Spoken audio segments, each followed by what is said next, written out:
Hello বন্ধুরা, এখন আমরা দেখব time shifting of discrete time signal. তো আমরা আগে দেখছি কন্টিনিউয়াস টাইম সিগন্যাল, এখন দেখব ডিসক্রিট টাইম সিগন্যালের কিভাবে টাইম শিফটিং হয়। If x of n is a discrete time signal, the time shifted version of x of n is defined as y of n equal to x of n minus n naught. Here n naught is the time shift. এখন এই n naught এর মানের উপরই depend করবে যে সিগন্যালটা কোন দিকে shift হবে।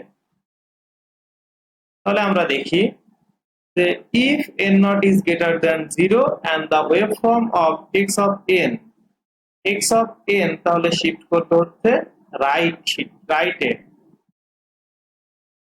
if x of n naught is less than 0, the waveform of x of n is shifted to the left.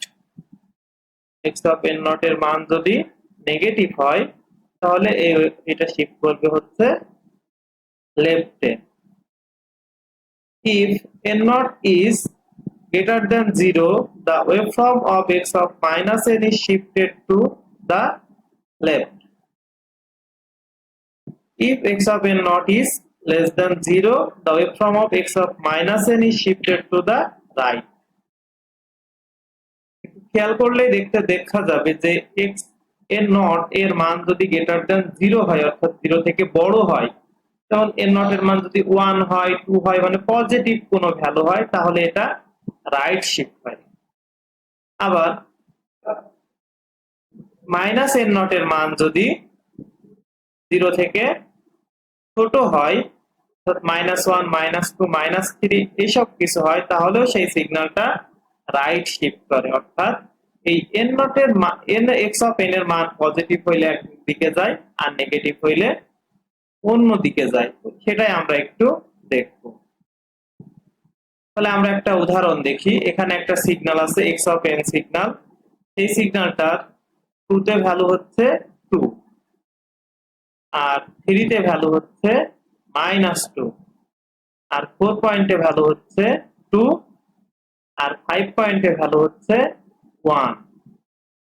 এই সিগন্যালটাকে যদি আমি x of n-2 পরিমাণ শিফট করি তাহলে কি হবে? n-2 পরিমাণ শিফট করলে তাহলে এর লেফট পার্ট হচ্ছে 2 আর রাইট পার্ট হচ্ছে 6। রাইট পার্ট হচ্ছে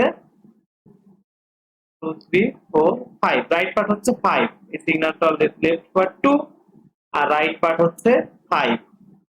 এখন যদি এই সিগন্যালটা x of n-2 পরিমাণ শিফট হয় তাহলে 2 + 2, তাহলে n-2 মানে n naught এর মান কত? এখানে n naught এর সাথে যদি কম্পেয়ার করি তাহলে n naught এর মান দাঁড়ায় 2, যা হচ্ছে পজিটিভ। তাহলে এই সিগন্যালটা রাইট শিফট হবে। তাহলে আগে ছিল 2, তাহলে 2 + 2 = 4 আর 5 + 2 = 7। তাহলে এই যে 2 + 2 = 4 আর 5 + 2 = 7।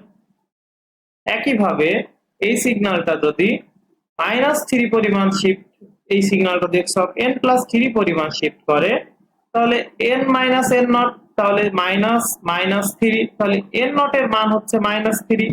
n naught এর মান যদি ঋণাত্মক হয় তাহলে সেই সিগন্যালটা লেফট শিফট করে। তাহলে এখন যদি আমরা লেফট শিফট করাই তাহলে এই যে কত পরিমাণ? -3 পরিমাণ। তাহলে অরিজিনাল সিগন্যাল ছিল 2 পয়েন্টে লেফট পার্ট, তাহলে 2 - 3 = -1 আর রাইট পার্ট ছিল হচ্ছে 5 - 3, তাহলে 2। তাহলে এই যে -1 থেকে 2 পর্যন্ত, এটাই হচ্ছে এই যে -1 থেকে 2 পর্যন্ত, এইটাই হচ্ছে x of n+3 পরিমাণ শিফট। একইভাবে যদি -n+3 পরিমাণ শিফট করে তাহলে কি হবে? লেফট দিকে, রাইট দিকে 3 ঘর, তাহলে সেই ক্ষেত্রে 2 + 3 = 5 আর 5 + 3 = 8। এই যে এখানে হচ্ছে 5 পয়েন্ট আর 8 পয়েন্ট। একইভাবে যদি -n-4 পরিমাণ শিফট করে তাহলে সেই ক্ষেত্রে কি হবে? সেক্ষেত্রে 4 ঘর নেগেটিভ দিকে শিফট করে, তাহলে 2 - 4 = -2 আর 5 - 4 = 1। তাহলে আমরা দেখি এই যে x of n-4 -n-4 সিগন্যালটা এই যে -2 পয়েন্টে 2 আর 5 মাইনাস 4 পয়েন্টে হচ্ছে 1, 5 মাইনাস 4 পয়েন্টে হচ্ছে কত, এই যে 5, এই যে 1 পয়েন্ট। হ্যাঁ, এটাই হচ্ছে ডিসক্রিট টাইম সিগন্যালের শিফটিং।